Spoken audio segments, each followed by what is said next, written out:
Hey there guys, welcome back to another video. Today I'll be showing you how to create eye-catching text outline effects on Canva in a pretty easy and quick process. So let's get on with the video. So the first thing you need to do is open up your Canva website. After that, just head over to your project and select the text that you want to edit.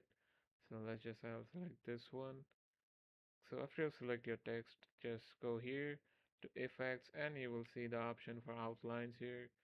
Click on it, and after you click on outlines, you can adjust the thickness of the outline like as you wish. And there are many other effects as well. So let's go with the glitch effect. So that's it.